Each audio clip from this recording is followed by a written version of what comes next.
নমস্কার, ক্যালকাটা ডায়ালগস থেকে মনোজ দাসের প্রীতি ও শুভেচ্ছা। অভয়ার বাবার দায়ের করা নতুন এফআইআরের ভিত্তিতে পানিহাটির প্রাক্তন তৃণমূল বিধায়ক নির্মল ঘোষকে গ্রেপ্তার করা হয়েছে। এই নিয়ে এলাকার মানুষ বেজায় খুশি এবং পাবলিককে খুব মিষ্টি টিষ্টি খাইয়েছে। সেসব ছবি তো আমরা দেখেছি। গতকাল নির্মল ঘোষকে আদালতে তোলার সময় প্রচুর ডিম, জুতো, লাথি এসব খাওয়ানো হয়েছে। তার ছবিও টিভির কল্যাণে প্রচুর দেখা গেল। কিন্তু কথা হচ্ছে, পাবলিকের এই আনন্দ উৎসব কতদিন স্থায়ী হবে? মূল প্রশ্ন যেটা, অর্থাৎ অভয়ার ধর্ষণ ও খুনের মামলার বিচার, এসব ঘটনায় এক পাও কি এগোনো যাবে এরপর? নির্মল ঘোষ, সোমনাথ দে, সঞ্জীব মুখোপাধ্যায়রা কটা দিন জেলের ভাত খাবে এটা নিশ্চিত। কিন্তু এই হত্যা ও ধর্ষণ কাণ্ডে বৃহত্তর ষড়যন্ত্র ও সেই ষড়যন্ত্রের যারা অংশীদার, মহান সিবিআইয়ের ঐতিহাসিক অকর্মণ্যতা ও অপদার্থতার দরুন সেসব ঘটনার যেসব কুশীলবরা লোকচক্ষুর অন্তরালে থেকে যেতে পারছে, তারা কি বিচারের কাঠগড়ায় উঠবে? প্রশ্নটা এই জন্যই উঠছে, নতুন বিজেপি রাজ্য সরকারের সদিচ্ছা আছে কি নেই, সেটা চেয়ে বড় প্রশ্ন হলো, সিবিআই তদন্তের বাইরে দ্বিতীয় তদন্ত করার আদৌ কোনো এখতিয়ার কি রাজ্য পুলিশের আছে?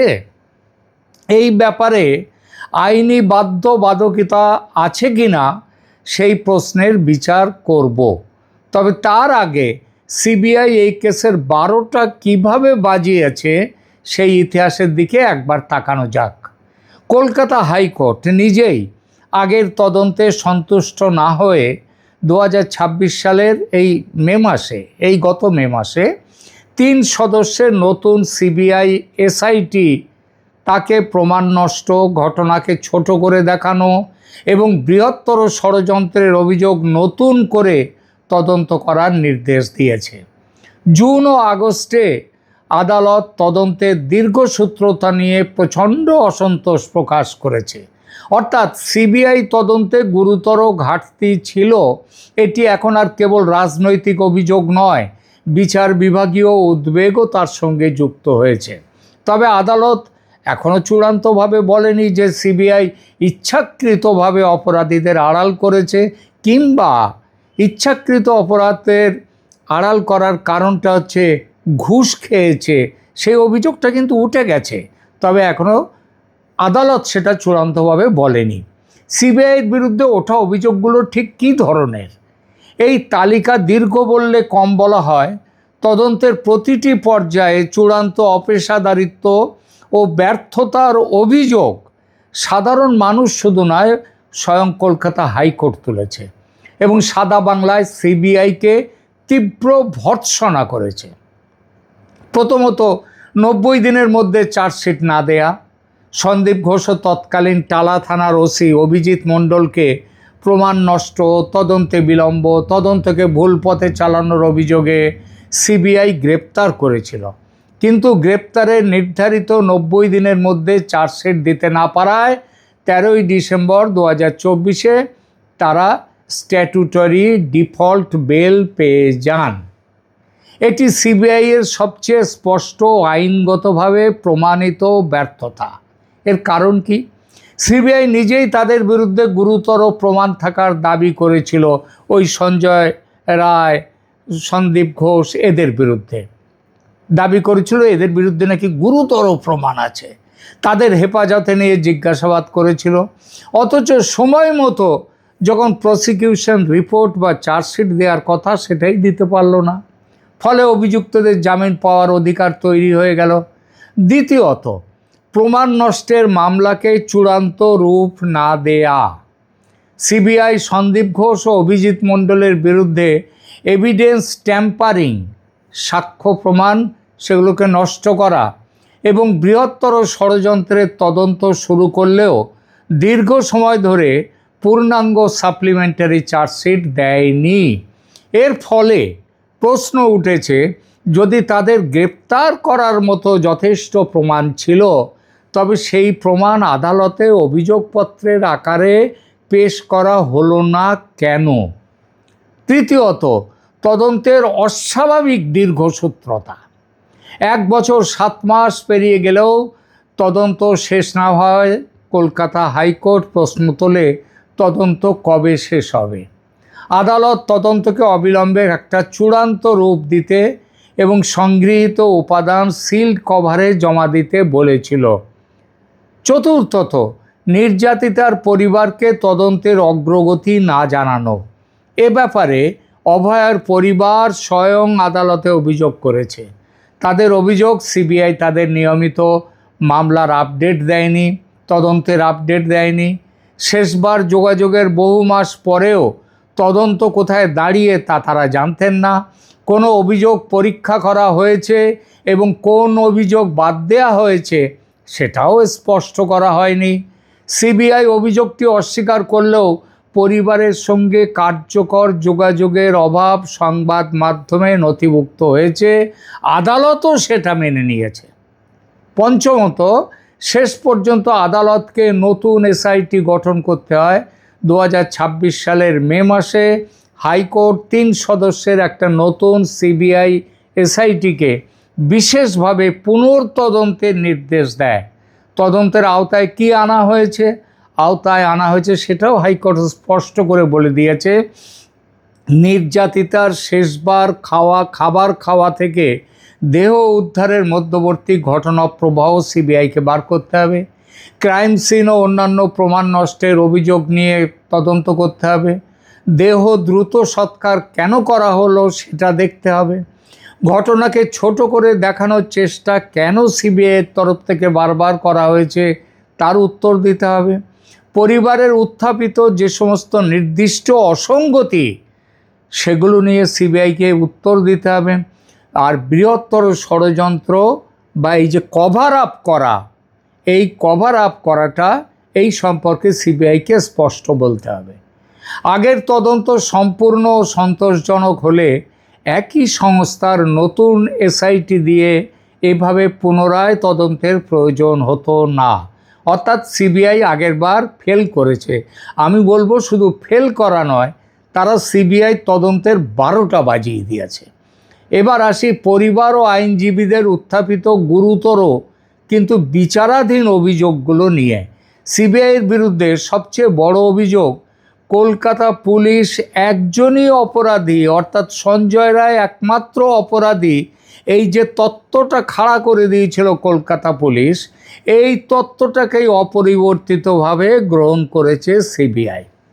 পরিবারের অভিযোগ, সিবিআই স্বাধীনভাবে বিকল্প হাইপোথেসিস তৈরি না করে মূলত কলকাতা পুলিশের প্রাথমিক তত্ত্বকেই এগিয়ে নিয়ে যায় যে সঞ্জয় রায় একাই ধর্ষণ ও হত্যা করেছে।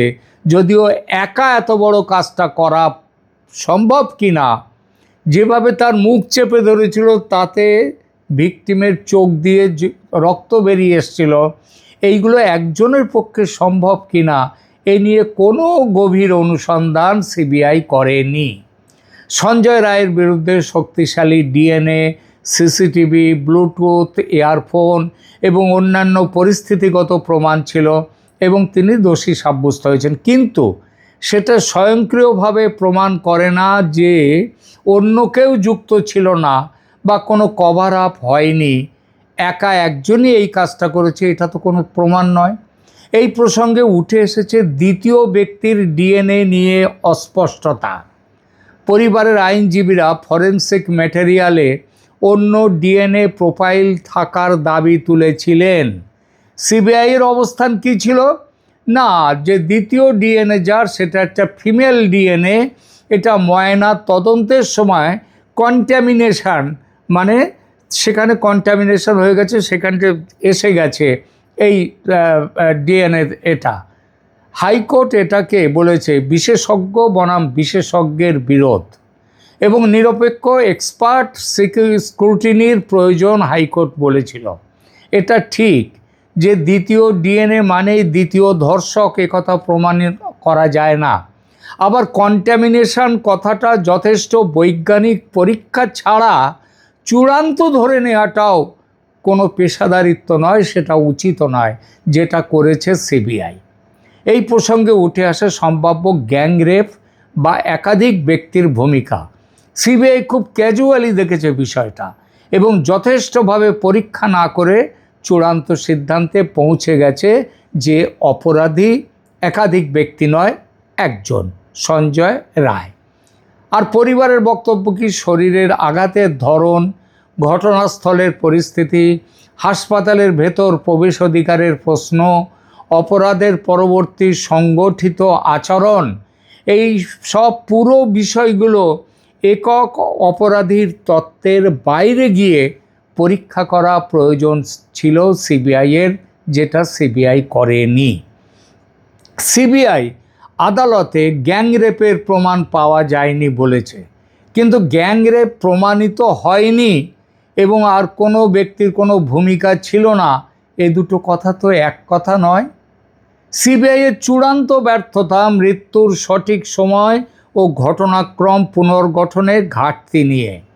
অভিযোগ হয়েছে যে বিষয়গুলির পূর্ণাঙ্গ মিনিট বাই মিনিট, যেটা রিকনস্ট্রাকশন, ঘটনার গঠন পুনর্গঠন, এগুলো করেনি, প্রকাশ করেনি সিবিআই।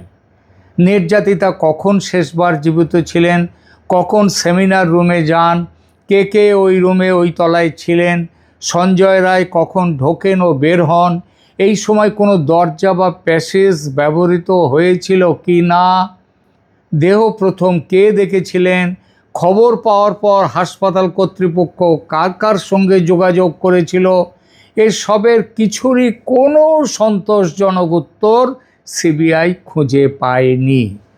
হাইকোর্ট নতুন এসআইটিকে ডিনার থেকে ক্রিমেশন, অর্থাৎ খাওয়া থেকে একেবারে তাকে দাহ কাজ পর্যন্ত ঘটনাক্রম পরীক্ষা করতে বলার মধ্যেই আগের রিকনস্ট্রাকশন, আগের সিবিআই তদন্ত যে অসম্পূর্ণ ছিল তার প্রমাণ। এর সঙ্গে আছে সিসিটিভি ও ডিজিটাল প্রমাণ নিয়ে পর্যাপ্ত স্বচ্ছতা না থাকা। উঠে আসা প্রশ্নগুলো এই ব্যাপারে কি? হাসপাতালের সমস্ত ক্যামেরার ফুটেজ কি পাওয়া গিয়েছিল? কোনো ফুটেজ কি মিসিং বা ওভার রিটিন হয়েছিল কি? ডিভিআর বা এনভিআর কখন কার কাছ থেকে এবং কোন অবস্থায় বাজেয়াপ্ত হয়? ফুটেজের হ্যাশ ভ্যালু ও চেন অফ কাস্টডি, এগুলো কি ঠিকঠাক ছিল? সংশ্লিষ্ট ব্যক্তিদের মোবাইল লোকেশান, তার কল ডিটেল, মেসেজিং ও টাওয়ার ডাম্প সম্পূর্ণভাবে মিলিয়ে দেখা হয়েছিল কি? সিবিআইয়ের স্ট্যাটাস রিপোর্ট সিল্ড কভারে থাকায় এই প্রশ্নগুলির অধিকাংশের স্বাধীন যাচাই আমরা করতে পারিনি, আমরাও দেখতে পারিনি। ক্রাইম সিন কন্টামিনেশনের দায় কার, সেটা কেন নির্ধারণ করা হয়নি? কেন ওখানে বহু মানুষের যাতায়াত, যথাযথভাবে এলাকা বন্ধ না করা এবং এভিডেন্স প্রিজার্ভেশনে ত্রুটির অভিযোগ প্রথম থেকেই তো রয়েছে। সিবিআই অভিজিৎ মণ্ডলকে টালা থানার, তাকে গ্রেপ্তার করলেও শেষ পর্যন্ত কার নির্দেশে ঘটনাস্থল সুরক্ষিত করা হয়নি? কারা প্রবেশ করেছিল ওই ঘরে? কোনো প্রমাণ হারিয়েছে? সেই ক্ষতি দুর্ঘটনাজনিত না পরিকল্পিত? এসবের পূর্ণাঙ্গ প্রসিকিউটেবল অ্যাকাউন্ট সিবিআই সামনে আনতে পারেনি। সংস্কার কাজ মানে ওই যে ঘর ভেঙে দেয়া, একটা দেয়াল ভেঙে দেয়া, এই সংস্কার কাজ বা ভাঙচুরের সিদ্ধান্ত অত দ্রুত, যেখানে একটা খুন হয়েছে সেখানে কাদের এই সিদ্ধান্ত নিয়েছে, কেন নিয়েছে, এই ব্যাপারটাও খুঁজে না পাওয়া, এটা একটা ভীষণ বড় অপরাধ করেছে সিবিআই। ঘটনার পর সেমিনার রুম সংলগ্ন এলাকায় যে সংস্কার বা ভাঙচুর নিয়ে প্রশ্ন উঠেছিল, অভিযোগ কাজের নির্দেশ কে দিয়েছিলেন, কেন এত দ্রুত কাজ শুরু হয়েছিল, এটা রুটিন ওয়ার্ক না এভিডেন্স ডিস্ট্রাকশানের অংশ, টেন্ডার বা ওয়ার্ক অর্ডার সেটা কি হয়েছিল, অনুমোদনের নথি কি বলছে, সব কোনো কিচ্ছু সিবিআই জনসমক্ষে বা চার্জশিটে এগুলো কোনোটাই প্রতিষ্ঠিত করেনি। দেহ দ্রুত সৎকারের সম্ভাব্য ষড়যন্ত্র, এটা হচ্ছে তদন্তে ঘাটতি। পরিবারের অভিযোগ তাদের ইচ্ছার বিরুদ্ধে বা চাপ সৃষ্টি করে দ্রুত দাহ সম্পন্ন করা হয়েছিল, এমনকি তারা সই পর্যন্ত করেননি। এতে দ্বিতীয় ময়নাতদন্তের সম্ভাবনা নষ্ট হয়। আর এখানে মূল প্রশ্নটা ওঠে, শ্মশানে কারা উপস্থিত ছিলেন এবং দাহের যে সিরিয়াল নাম্বার ছিল সেটা কি এগিয়ে দেওয়া হয়েছিল? এখন তো প্রমাণ হয়ে গেছে। কেন এগিয়ে দেওয়া হয়েছিল? কাদের কথায় এগিয়ে দেওয়া হয়েছিল?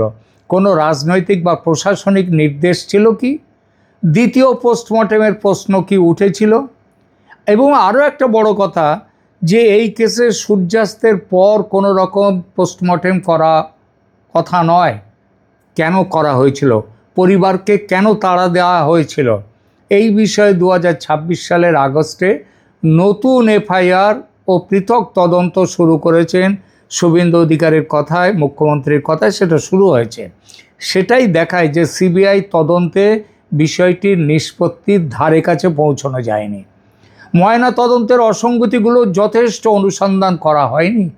পরিবার ও আন্দোলনকারীদের প্রশ্ন ছিল পোস্টমর্টেমের সময় ও পদ্ধতি, যেটা বললাম রাত্রে হয়েছে, ভিডিওগ্রাফি সম্পূর্ণ ছিল কি না, ইনজুরি চার্টের ব্যাখ্যাটা কি সে সম্পর্কে কিছু বলা হয়েছিল কি না, ভিসেরা ও বায়োলজিক্যাল স্যাম্পল সংগ্রহ ও সংরক্ষণ ঠিকঠাক হয়েছে কি না, সংশ্লিষ্ট চিকিৎসকদের ভূমিকা কি ছিল, সেকেন্ড ওপিনিয়ন নেওয়া হয়েছিল কি না, এর কোনোটাই সিবিআই দেখেনি। তবে ওই যে 151 গ্রাম বীর্য পাওয়া গিয়েছিল, এই বহুল প্রচারিত দাবিটিরও নির্ভরযোগ্য ফরেনসিক কোনো ভিত্তি নেই। নথিতে ওজনটা অন্য অ্যানাটমিক্যাল বা মেডিকেল মেজারমেন্ট হিসেবে ব্যাখ্যাত হয়েছে, ওই মেপে করা হয়নি 151 গ্রাম বীর্য। ফলে এটি দিয়ে গ্যাংরেপ প্রমাণ করা ঠিক নয় যে কতটা কি হয়েছে। কিন্তু প্রশ্নটা হচ্ছে কেন এই ব্যাপারগুলো দেখা হলো না? সন্দীপ ঘোষের সম্ভাব্য মোটিভ ও বৃহত্তর যোগসূত্র, সেটার অনুসন্ধান অসম্পূর্ণ। সিবিআই আরজি করের আর্থিক দুর্নীতির আলাদা তদন্ত করেছে, কিন্তু পরিবার যে প্রশ্ন তুলেছে হত্যাকাণ্ডের সঙ্গে হাসপাতালের দুর্নীতি, থ্রেট কালচার, বেআইনি চক্র বা নির্যাতিতার জানা কোনো তথ্যের যোগ ছিল কি না, তারও কোনো সন্তোষজনক উত্তর সিবিআইয়ের রিপোর্টে নেই। দুর্নীতির অস্তিত্ব নিজে থেকেই হত্যার মোটিভ প্রমাণ করে না, কিন্তু সম্ভাব্য সংযোগ পরীক্ষা করাটা তদন্তকারীর অবশ্য কর্তব্য। গুরুত্বপূর্ণ ব্যক্তিদের দায় নির্ধারণ না করা, এটাও হচ্ছে বড় একটা অভিযোগ সিবিআইয়ের বিরুদ্ধে। অভিযোগ রয়েছে হাসপাতাল প্রশাসন, সংশ্লিষ্ট চিকিৎসক, পুলিশ কর্তা, স্থানীয় রাজনৈতিক ব্যক্তি এবং শ্মশান সংক্রান্ত ব্যক্তিদের ভূমিকা আলাদা করে নির্ধারণ করা উচিত ছিল, সেটাও করা হয়নি। কাউকে জিজ্ঞাসাবাদ করা আর তার ভূমিকা কার্যকরভাবে তদন্ত করে আদালতে সিদ্ধান্ত পেশ করা এক বিষয় নয়। পলিগ্রাফ ও সাইকোলজিক্যাল টেস্ট নির্ভরতা, মনে রাখতে হবে এটা করোবরেশনের অভাব। কেন? কারণ বেশ কয়েকজনের পলিগ্রাফ টেস্ট হয়েছে, কিন্তু পলিগ্রাফ ফল ভারতীয় আদালতে নিজে থেকে কোনো এভিডেন্স নয়, সাক্ষ্য নয়, প্রমাণ নয়, তার সূত্র ধরে নতুন ফিজিক্যাল এভিডেন্স খুঁজতে হয়। সেটা পাওয়া গিয়েছিল কিনা সিবিআইয়ের কথায় তার কোনো প্রমাণ নেই। কন্ট্রাডিকশন যাচাই হয়েছিল কিনা, তার বক্তব্য মিথ্যা প্রমাণিত হয়েছিল, এসবও স্পষ্ট নয়। সুতরাং বৃহত্তর ষড়যন্ত্র কথাটি সিবিআই শুধু বারবার বলেছে, কিন্তু ফলে কিচ্ছু দেখাতে পারেনি। সিবিআই দীর্ঘদিন ধরে আদালতে জানিয়েছে যে লার্জার কনস্পিরেসি এবং কভার আপ তদন্ত করা হচ্ছে, কিন্তু তদন্তের ফল, চার্জশিট, ক্লোজার রিপোর্ট বা নির্দিষ্ট ফাইন্ডিং সেইগুলো না আসায় অভিযোগ উঠেছে এটা শুধু সময় নেওয়ার ঢাল হিসেবে ব্যবহার করা হয়েছে, আরও সময় নষ্ট করার ঢাল। তদন্তের নথি সিল্ড কভারে রাখায় জবাবদিহিতার অভাবও দেখা যাচ্ছে।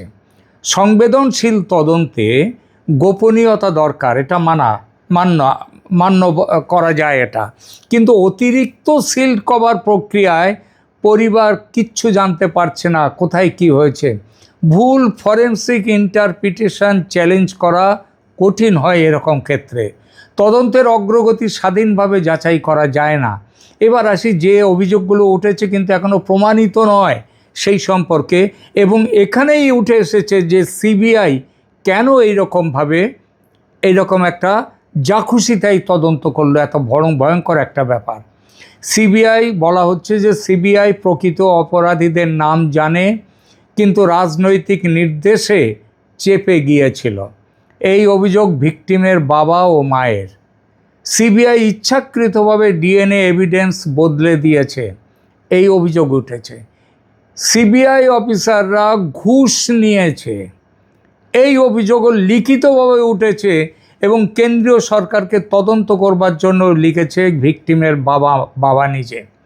কেন্দ্র ও রাজ্য সরকারের মধ্যে কথা উঠেছে যে গোপন একটা সমঝোতায় তদন্ত বন্ধ হয়েছে। এই বন্ধ হওয়ার কারণ হচ্ছে বিনীত গোয়েল এবং যে সিবিআইয়ের দায়িত্বপ্রাপ্ত তাদের এক ব্যাচের আইপিএস অফিসার ছিলেন, তিনি মহিলা, তিনি সীমা পাহুজা নন। ওর নামটা এই মুহূর্তে আমার মাথায় আসছে না, পরে মনে এলে বলে দেবো। তো এদের দুজন একই ব্যাচের বলে এখানে ঠিকমতো তদন্ত হয়নি। সিবিআই সঞ্জয় রায়ের বিরুদ্ধে মামলাটা সফলভাবে প্রমাণ করলেও বৃহত্তর ষড়যন্ত্র, প্রমাণ নষ্ট, দেহ দ্রুত দাহ এবং সম্ভাব্য অন্য অংশগ্রহণকারীদের তদন্তে ভয়াবহ দীর্ঘসূত্রতা ও ব্যর্থতা দেখিয়েছে। সেই ব্যর্থতা এতটাই গুরুতর যে হাইকোর্টকে নতুন এসআইটি দিয়ে পুনর্তদন্তের নির্দেশ দিতে হয়েছে। হ্যাঁ, এখানটায় যার কথা বলছিলাম, যে সম্পত মিনা, ওই ভদ্রমহিলা 1994 ব্যাচের ঝাড়খণ্ড ক্যাডারের আইপিএস, তিনি এর দায়িত্বপ্রাপ্ত ছিলেন। আর দ্বিতীয় জন যিনি ছিলেন দায়িত্বে, তার নাম হচ্ছে সীমা পাহুজা, ইনি সিবিআই নিজস্ব কর্মকর্তা। এবং এরা বলা হচ্ছে এদের বিরুদ্ধে, বিশেষ করে সীমা পাহুজার বিরুদ্ধে একদম ঘুষ নিয়ে তদন্তকে ঝুলিয়ে দেওয়ার, তদন্তকে শেষ করার অভিযোগ উঠেছে। তো এই হচ্ছে পুরো আজকে সিবিআই যে জায়গায় নিয়ে গিয়ে ফেলেছে। মে মাসে নতুন এসআইটি হয়েছে, 3 মাস হয়ে গেছে, মে, জুন, জুলাই, আগস্ট চলছে, 4র্থ মাস চলছে। এই 4 মাসে কতটুকু কি হয়েছে সেটাও আমরা কেউ কিচ্ছু বুঝতে পারছি না। এই পরিস্থিতিতে শুভেন্দু অধিকারী বলছেন যে তোমাকে আমরা ভুলিনি, যে অভয়া এই যে বলছে, এই ব্যাপারটা নিয়ে আমাদের এখন একটা চিন্তা করতে হবে যে এখানে আদৌ কিছু করা যাবে কি না, কারণ আদৌ কিছু করবার কোনো উপায় এখানে নেই।